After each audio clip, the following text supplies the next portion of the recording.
Hello, and welcome back to another fun-filled episode of the Hammercast.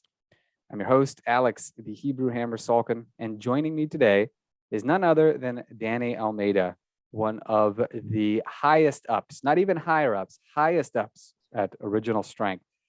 Really true. It doesn't get any higher up than her. She and Tim are like, the alpha and the omega at Original Strength.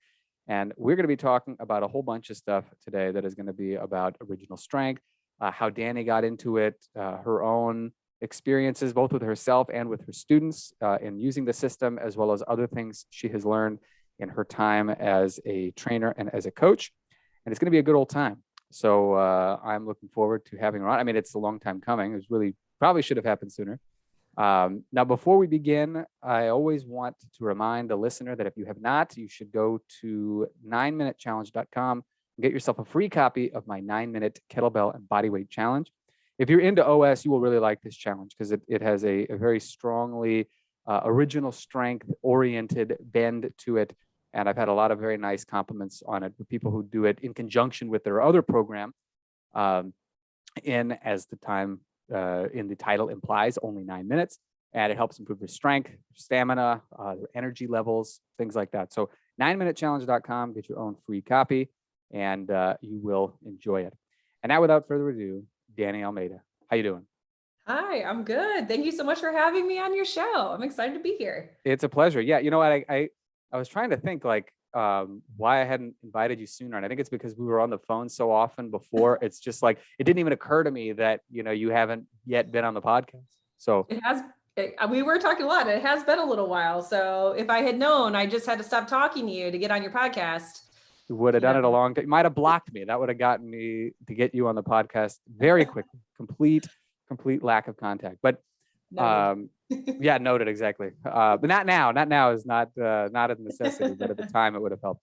But I'm very excited to have you on because I think you have a very interesting origin story. I only know a little bit of it too, and that's the thing. Because as I was formulating the questions, I was like, there's a lot of stuff about Dani that I don't know. Maybe they need to make a Marvel movie about her. I don't, it's a very real possibility. So. Tell us a little bit about how you got into training and in particular how you got to Original Strength, because I think so many people, Tim's origin story is pretty well known, Jeff's is pretty well known, but like I said, you're one of the highest ups, and you are a mystery wrapped in an enigma, shrouded in secrecy. Well, so there's a couple pieces there, and also my dog has decided to come into this room and start crying in the background. I am so sorry, Alex. So No, you're gonna don't feel hear bad. a dog in the background. I'm going to try to keep her away. I apologize about that. But my origin story in terms of training, separate from OS first, I was a very competitive volleyball player. Since I was 11, I pretty much started playing pretty competitively, and I was very, very into my sports, very committed. However, I ended up with tons of injuries all the time. And so I kind of ran the whole gambit of injured athlete. And I got into fitness, as I was training to be an athlete. My goal was to play in college, and I did do that. But I spent a lot of extra time training and catching up after dealing with injury after injury after injury. And it got me more and more knowledge and got me more and more into wanting to stay in this industry as I got out of college. So I went to college for actually athletic training, ended up going in and doing sports management, and got a master's in exercise science. So from that end, so that's kind of how I got my start, was just athlete, continued. And then I started actually coaching right as I got out of college. So I started coaching right after I got out of college, and I lived in the mountains of North Carolina. And I remember getting started and things being very different from working with primarily athletes to switching over to working with general population. But when I moved to Fuquay, which was 5 years after I'd already started training, when I moved to Fuquay, I was looking for a place to train clients and get started. And I happened to hear that there was this guy in town that was pretty good or something. This is word for word, pretty good at his job or something, because he was just leaving the fire department. Now, my husband was a firefighter in the area, and my husband was like, yeah, there's this guy, he's leaving the fire department. He's pretty good or something. Like, he must be pretty good personal trainer because he's leaving the fire department for this. So I was kind of like, yeah, whatever. Well, turns out like a couple days later, I'm driving down the street and I'm looking for a place to train clients out of. And I see this little tiny sign that says OPT Fitness has a number. And I call this number and I'm like, hey, can I train my clients here? Like, what's up? And it's Tim. And Tim brings me in, and we kind of connected right there from that very moment. And we both thought we were both super weird. And he said, if I wouldn't have brought you in, he says that I said I would have done it on my own and opened my own place anyway. So, anyways, to this day, I'm the only person that's ever called Tim from that sign. It was like the only little sign that was out there to advertise for his business. So, so that's actually how I met Tim, was calling this little sign outside of his business, and came in and started coaching there with my own clients. He had his own clients. During that time, we had more time together, and I'd see him doing weird stuff in the back. Like, I'd get out there at 6 a.m, and before my stuff started at 6, he was finishing dragging chains through a field that's soaking wet and muddy. And I'm like, what is this guy doing? So now I did a lot of crawling too, but not quite the same thing. So anyways, finally, Tim decides he's going to show me some stuff. We sit down and we go through some stuff. And I remember in the very beginning, him saying, wow, like people want to learn this. People want us to do workshops and stuff. And he had just written Pressing Resets. This is before Original Strength came out. This is Pressing Reset. He was like, people want to learn this. This might be a certification one day. And I was like, let's do it. And honestly, that is how I got into Original Strength. So I met Tim, he showed me some things, and this is at the very, very base when he was just kind of coming in and developing the idea of Pressing Reset. And I came in to help with some of the business end of things and helping get some workshops running, helping get emails sent out, marketing, just kind of putting some of the pieces together, getting manuals, all of that sort of thing. And so I kind of came in on that end of things to help them so Tim and Jeff really get out there and start teaching more. And that's where I came in. I don't know if that answered your question. That's a very good answer. And it's interesting too, because in all the years we've known each other, I never asked that, but it makes sense. I probably should have just guessed because I knew your husband was a firefighter. And I knew Tim at one point had been a firefighter, but for whatever reason, I never realized that like he's kind of the reason that you met Tim. Now it sounds like you might have met him anyway because you drove by his I guess you could call it a storefront. But well, it was an office space. So that's what's crazy is my husband had told me about Tim, and I was kind of like, I'll do it. Yeah. I'll do what I want, and then next thing you know, I ran into Tim on my own, not because of my husband, but then we made the connection later. But it is kind of weird. That it's very funny. Yeah. Well, it's like the old joke. I don't know if this is not so much a joke as an observation, but it's like for a lot of people, that if something becomes their idea, then they're willing to do it. Like I'm sure that's been the case with me. Somebody told me you should do X, Y, and Z. And I'm like, nah, I don't think so, because the source, was somebody that was either, like my dad, for instance, will give me a lot of advice, and then I'll be like, nah, I don't think so. And then later I'll be like, yeah, you know what, that would be a good idea. But and then I connected like, oh well, it's because it seemed like it was my idea when I decided to do it rather than his. So I think we've all been there. Now, the thing I thought was really cool that you pointed out was that Tim at first didn't really, it wasn't necessarily like a quote winning idea when he was first doing it. It was something that seemed like this is too crazy. People are not going to want to do it. And it reminds me actually of the reason we know about kettlebells now is in large part because Marty Gallagher, who is friends with Pavel, the two of them were hanging out, and Pavel was telling him stories about kettlebell training, and Marty was like, you should write about it. Pavel's like, you don't understand. This is the hardest workout you can imagine.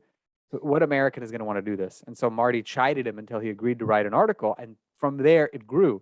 So it's great that Tim wrote Pressing Reset and found out that people actually liked it, because Original Strength has gone on to really changed the world in a great many ways. And on that note, you've been there right since the beginning, pretty much. What are some of the ways that you have seen Original Strength grow, like as a system and as a means of training from when you first started until now? Well, there are about 10 million different directions I could go with Yeah. this. And for me personally, and versus just what I see. So, but when we very first started, like it was a question of like, people want to learn this, like, which of course we knew, right? Like there was always this hope of like this, we've got something really awesome we want to share, but it that hump of getting over like, now what do we do with it? Is kind of that big step. And um as you know, putting things out there in the beginning, especially when you have an audience to kind of put things out to, you get a big surge right away, right? You get the early adopters that are really interested in learning, and we got that in the kettlebell community, and that was I think a large part, and thanks to Jeff Newport's experience within the kettlebell industry, and Tim and his connections there. So really, we got a lot of kettlebell people jumping in right away, which was really really awesome. But we've been in business for over 10 years now. And when you look at it, like that's a long time. So we're way past those early adopters jumping in, right? So then you have to start getting to the rest of the population of the world. And that's, I think, what's really interesting is seeing how we've been able to grow from, we used to look at every little facet of the fitness industry and different style and modality as the little thimble. And we had filled the kettlebell thimble at the time, and it was just not going to go anywhere else at the time. So then how do we get into that next spot? And so now I'm looking back at all of these different thimbles that we've filled, working into not just the kettlebell industry, but getting more into just the general movement and the everyday professional, getting into hospitals and clinics, working with physical therapists and chiropractors, and even the school systems as something that we're starting to get into more with physical education as well. So that is super cool to see, like it start with just this one little group of people to kind of see, oh wow, like we're everywhere. And a Yeah. specific example of that is today in the gym. So we taught all last week. So Tim and I taught a pressing reset. We taught a group of 100 people for a corporate retreat, right? Not even in our town. So we did that. And then we had a pro reset, which is our, level 2 certification. And we had a great crew of people all weekend. Well, this morning, I got into the gym and I'm training and I'm coaching. And next thing I know, I turn around, there's this happy little man standing, just walked in the gym, and he is smiling ear to ear. He is so happy. And I meet this guy, his name is Claude. He's from the Philippines. And it was his first time here. And he was so happy to be able to come into OS. And he was like videoing outside and showing people. And like, he was just so excited to be here. And he literally came just to be able to say that he stepped in the gym and met us. And I just thought that was so cool. Like to think of like, this could be something too. This guy from the Philippines just came here to take pictures and was so excited. So anyways, I don't know if I'm answering that question, No, but that's awesome. And I think that's a great example of how it's grown, because it's like, you go from being somebody who is mostly talking to other people who are maybe your colleagues, in the kettlebell world or whatever, to being kind of like a quasi fitness celebrity for people. And again, from like the far flung reaches of the globe. It's really incredible. it was cool. So my intern, I have an intern here on site that I've been working with for the last month now. She doesn't really know anything about OS, or really, I don't really think she knows much about how she's getting started, like the opportunity that she has, just thinking it's just a basic gym, and she's getting a little bit more of a taste of that as we're coming. But she was like, wow, he was just so happy to be here. Like, and it was cool. It was actually really cool to hear her talk about it, just because of how she heard it and what she saw, Yeah. not really knowing really what we really do in terms of the whole grand scheme of things. So she saw it through somebody else's eyes, which was kind of cool. No, that's very cool. And it really does, it gives somebody a taste of just how important it really is for a great many people, particularly from, if it were from a town over, I think it would probably still have a bit of an impact. But the fact that it's from a completely other side of the planet really opens people's eyes to just how important of a place it is. Now, I want to go back to something that you said a little bit earlier, because you were talking about how you were able to kind of fill that kettlebell thimble and how you expanded out from it. And it makes sense because a lot of the people in the kettlebell world have the same problems that people do in other niches, but for different reasons. Sure. Like they're lifting kettlebells and, and like with anything, you don't move very well, things are going to start to not feel very good and so on and so forth. But there are people who work at desk jobs whose bodies don't work very well for different reasons because of how they move it or don't move it. Athletes, military and law enforcement officers, same thing. So the really cool thing about original strength is that it is something that genuinely fulfills a need that a great many people have, because regardless of the physicality or lack of physicality of your life or your job or anything like that, all of these movements are stuff that you are made to do. And then the details, such as the exact, progressions and regressions of the OS resets, those are things that you can figure out later. What are some of the populations that you think have gained the most, or that you've made the biggest inroads with over the last 10 years? I would say, personally for me, I would say reaching the people so let's say they say 3%. I think this is actually more now. 3% of the population is actually physically active. Yeah. Right. So that's your kettlebell people. Like all of you guys listening right now, like are active and you're moving, and that's fantastic. But most of the rest of the world, most of your loved ones are not moving. And so when I look at OS, I actually look at how much we have that opportunity to impact those people. Yeah. Because we're not just offering an opportunity for people to hit PRs. Like, I think that's fantastic, but I want to help you hit a life PR of being able to get your own mailbox, get your own mail at age of 100, so I think that's really the audience that we've been able to make the biggest difference on, is helping make movement accessible to everybody. And I don't know, that's kind of where I would go with that. I think that's 100% right. And I'm glad you pointed it out, because I was telling this to somebody just the other day, like just how like unbelievably astronomical the number is of people who are not fit. Like if you're fit, you go to the gym, you work out, you think, probably like half the population works out, and you would be sorely mistaken. A lot of people just do not. Yeah, we just put out a blog last week talking about this, and there was an initiative, but 1 in 4 people will tell you that in 1 month, they did not do a single minute or single activity that was physical. They spent no physical activity. 1 in 4 people will tell you that they had absolutely no physical activity in an entire month. We're not talking in a week or in a day. We're talking in an entire month, no physical activity. And that's not just a workout, like going for a walk is included, like Yeah. which can be work, right? So that's insane to me. It really is an eye-opening thing, because again, I think, most people, like what we know is just what we experience. And again, if you're physically active, you're physically fit, you may not realize the extent to which other people are not.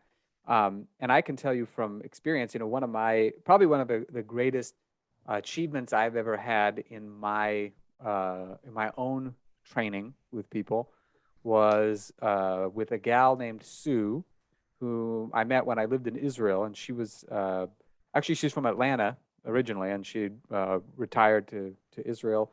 And she was 75 years old, and she was sent to me by her physical therapist, who was somebody who would send me a lot of business from people that she had worked with. And she said, I've done as much PT as I can on them. It's your job now to help them get started learning how to move and how to be stronger and more resilient. But Sue, she was a candidate for double knee replacement surgery. She had all sorts. She'd had surgeries and other things all around her body. She was overweight.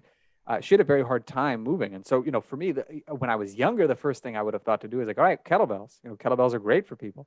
But it just would not have been the right thing for her, because there's so many things that have to happen before you can pick up a kettlebell for it to be really safe. And I learned this, thankfully, in good enough time. I think some people don't learn that about their clients until much later. But I'll keep the long story short. I was able to help her learn how to get up and down off the ground with no help from surrounding objects like chairs or sofa or anything.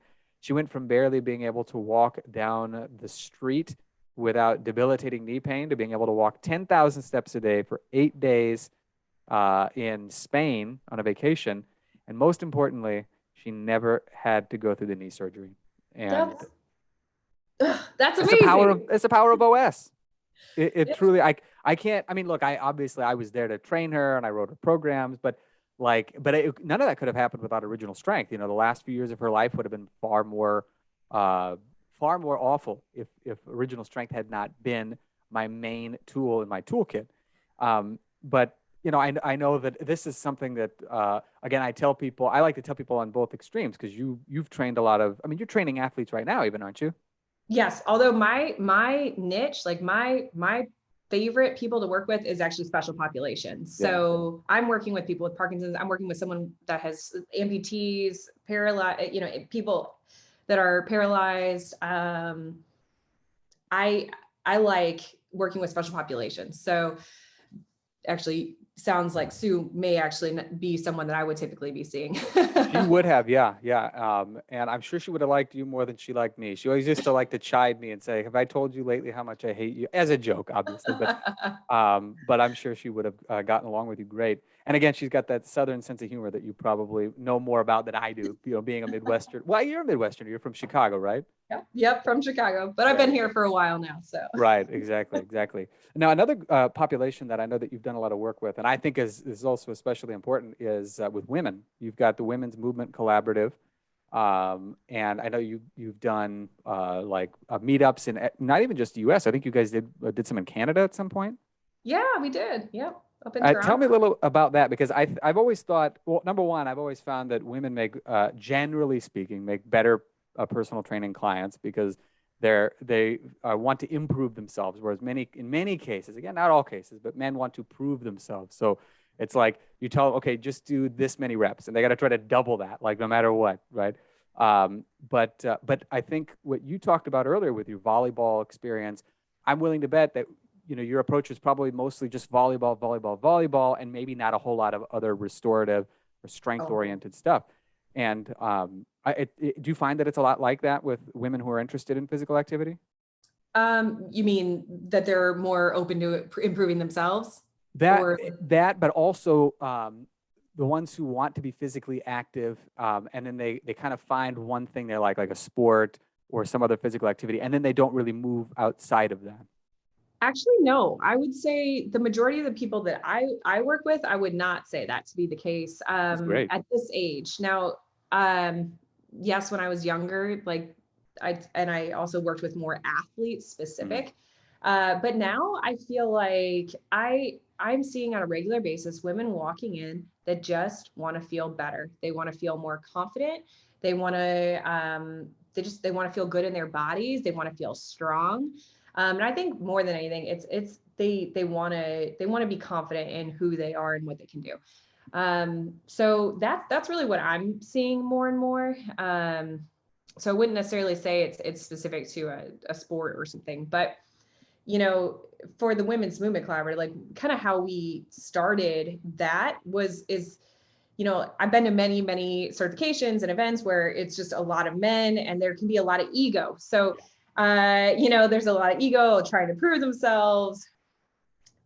Yeah. So all of these different things, right? And sometimes there's not always the right space for women to feel comfortable putting themselves out there. And I'm not saying that's for everybody. Like not everyone feels the same way, but it can be a little bit harder to be a little bit more vulnerable in a space that's filled with ego and look what I can do and how much can I do and all of that. So we kind of aimed at trying to provide a safe space for women to be able to learn new things, put themselves out there and be vulnerable, but also be able to expose themselves to new things. So we wanted to really get the concept of like thinking outside of the box. And that's actually part of what our mission was within the Women's Movement Collaborative, was to think and move outside the box.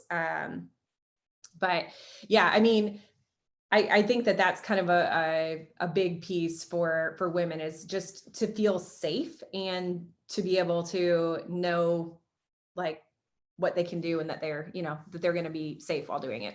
Yeah, I think that it is very important, particularly because, like you pointed out, a lot of I think fitness certifications, especially if they're oriented towards strength, I think they tend to attract, it kind of feels like a boys club, even if that's not the intention. It's just like the audience that it will naturally attract, like kettlebell world and stuff like that is generally more male. And all these things are still very beneficial to women to get stronger, fitter, healthier, and the same movements work, the same programs work. So it's like, obviously there are obviously differences between men and women, but a lot of the same things will still work. But I think you've pointed out something that's very important, is the environment. And I think that, again, because generally speaking, we speak very generally on this podcast, as you may have noticed. Yeah, men like to try to kind of prove themselves. That's why, you see a lot of these strength certifications or whatever. There's always a lot of like bravado and machismo and stuff like that, and which is perfectly fine. It's a perfect place for it. But I think also a lot of times, if the atmosphere is not right for someone who's willing to be vulnerable to learn something new, where you kind of have to be vulnerable. If you just don't know, you have to be willing to say, like, I need to be taught. You have to be a little bit put on the spot. And if you're around other people who want that, it's much, much easier to do that. And what are some of the things? Now, I know that you were probably like the specialist for original strength when you did the Women's Movement Collaborative. What are some of the other things that you gals covered over the course of the workshop?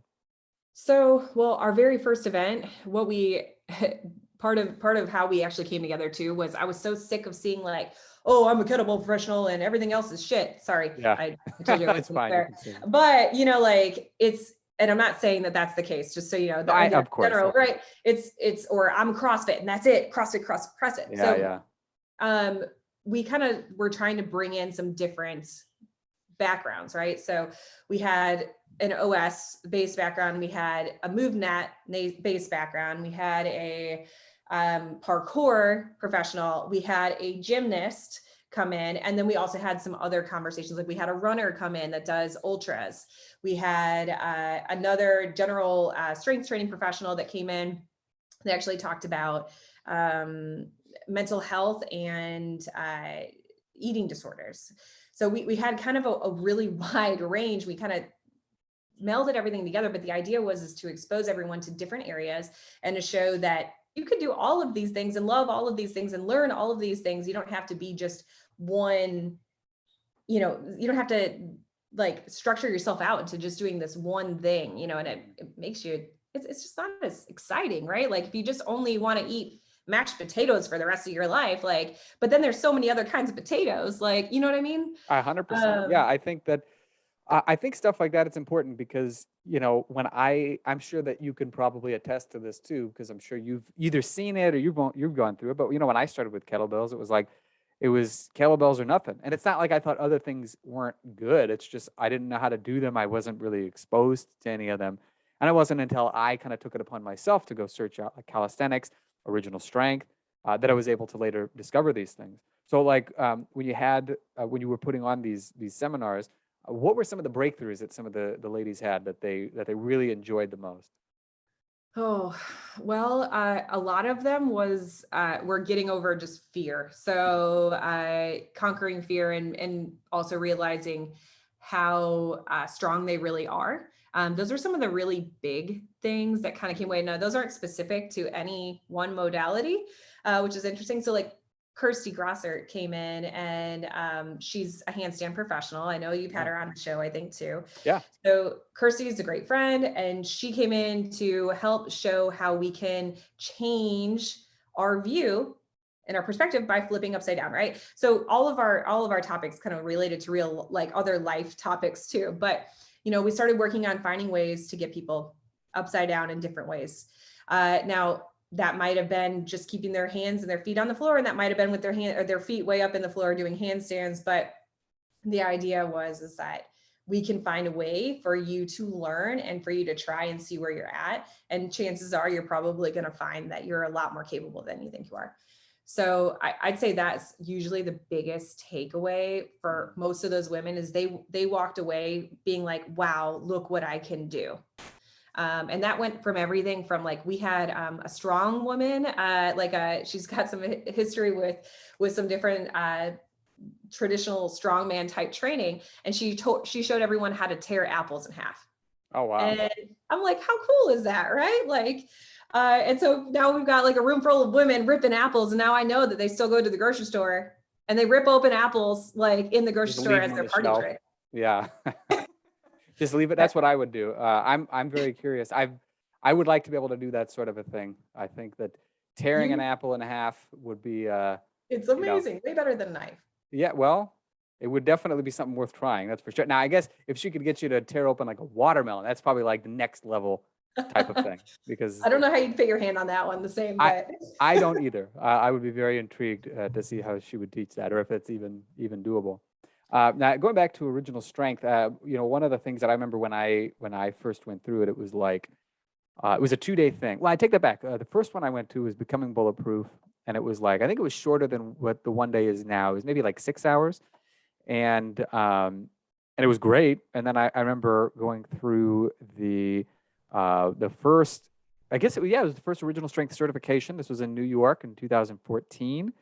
Um, and it's amazing to think about it now because it was probably one of the biggest that you guys have ever done. I mean, there were literally dozens and dozens of people there. it was 50 people. Yeah, it was over 50 people. Yeah, it was incredible. And I remember it was a 2-day thing. And now some of the material from day 2 has been determined, and I think correctly, to be better left for a more advanced workshop. And you guys have a bunch of them now. You've got the Pressing Reset, you've got OS Pro, you've got Original Strength Performance. Tell us a little bit about like the different offerings that Original Strength has now, and what new things each one brings to the table. Yeah, cool. So Pressing Reset is like the initial course certification. That's where we really introduce everyone to original strength and what Pressing Reset is. So that's where they're going to dive in. They're going to learn about the big 5. So kind of a whole bunch of different variations of each of the breathing, rolling, rocking, head control, crawling, all of these sorts of things. So they're going to learn about all of those there at that first one. So we really just kind of get them to experience the resets and the power of the resets. In our second course, which is the Pro Reset course that I just did yesterday, actually, they are going to learn in that course a little bit more about how it works. So not just like what to do, what movements to do, or how to do the movements. It's a little bit more of the understanding of why rocking in this way impacts your movement and how you feel. Mm-hmm. So you get the neurology behind things, and you also learn a little bit more about when you're looking at someone and assessing someone. So we teach the original strength screening assessment. But if I'm looking at you, watching you walk and move and squat and whatever it is, I can see, okay, if I could just get him to do XYZ resets, then I could probably work on kind of smoothing out this or cleaning up that. So it gives us a really good starting point and a check-in point with your clients or patients. So that's really where you really dive in a little deeper and kind of fine tune your lens is what I would say. So we kind of help you with original strength. Our goal is to really develop this lens as a coach or as a professional so that when you look at someone and when you look at the way they move, they can see movement a little bit differently than other professionals. And I would say that is very true for people that go through our courses. They see movement differently. They see the body differently, and they see it as this one big interconnected piece. So, you get that first exposure at pressing, and then you go to pro and you really start to dial in that lens. So it's really clearly in focus. Well, the next step from there, and this could actually even be a side step, is our performance course. Our performance course is something that's actually online. So it's something that you can just take on your own time. You don't have to do it live in terms of a specific time. So that is a great course. We talk about everything that really what original strength is, why it's important to press reset, but then also looking more at the development of athletes and even the fine tuning, like fine art of coaching is really kind of addressed in that course. It's geared towards people, I would say, that are working with more athletes, to be honest. If you were a clinician and working with a general older population, it's probably not going to be your go-to course. Yeah. But you'll get, a little bit of the neurology and the understanding of, just keeping your athlete healthy and how to load up your athlete a little bit more using some loaded resets. So imagine earlier I mentioned Tim crawling with the chain. Here's where we kind of do some of these crawling with the chain. We talk about developing goofy strength by using different carries and awkward positions and things like that. So that's in that performance course. We've also got some new courses coming up. Hopefully I don't get in trouble for saying anything about them, but you heard it from Dani, not. Yeah, exactly.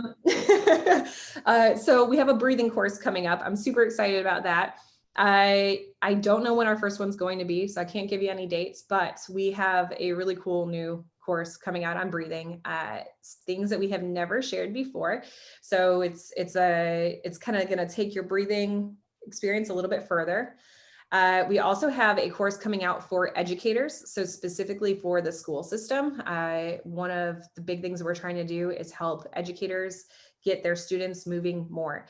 And this isn't just for PE classes. This is for students sitting in the classroom. So our goal is to help teach educators how to regulate their students and how to control their classrooms to keep kids moving and keep kids healthy. So we want to teach the teachers how to teach kids about the power of their body.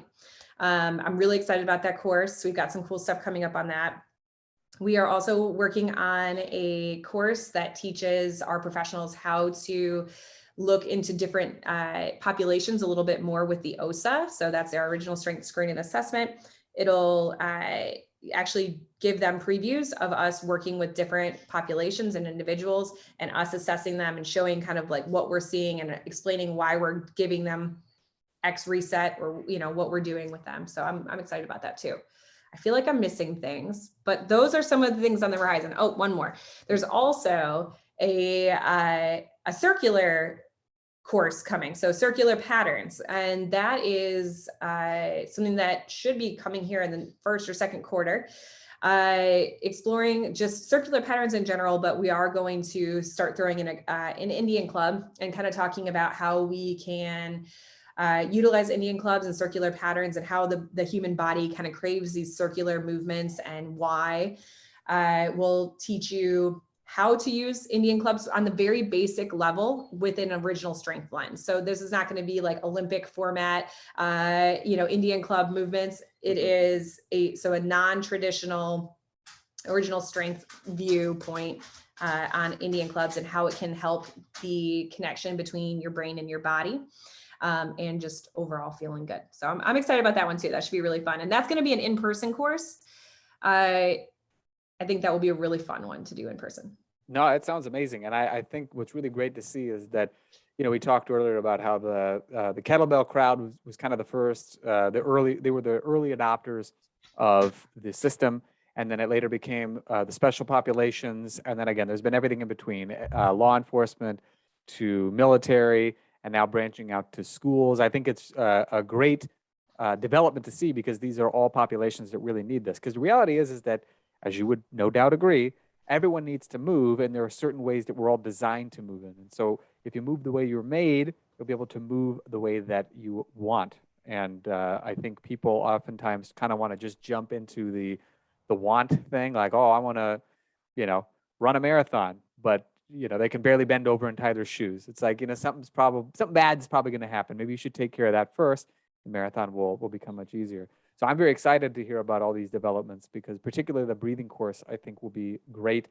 And again, this is going to be something, I think they're all going to be fantastic, but obviously the breathing thing is the most important because as Dave Whitley, who's also an original strength aficionado, has pointed out that if you don't breathe, you'll die.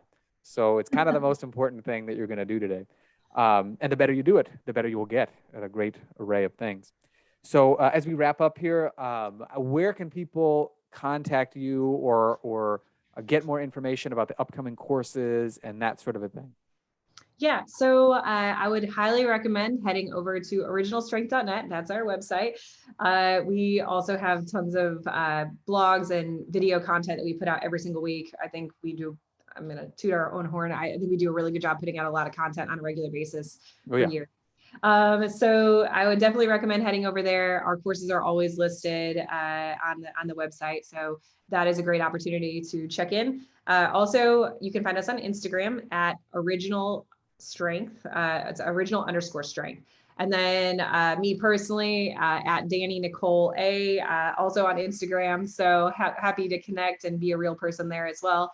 And yeah, that's where I would say I would kind of shoot over there and check in with us.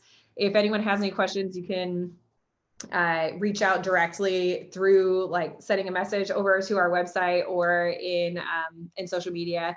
I would say those would be our first options. I am not always a speedy email responder, so I'm going to shoot you there first.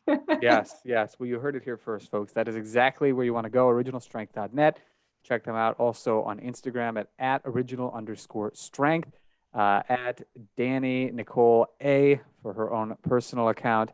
And highly recommend that you get on Original Strength's email list as well. They have, with the Original Strength Institute specifically, because that's where the really great courses are going out, particularly the ones that are online that you're not otherwise going to be able to do. This is the secret mailing list, as I am told.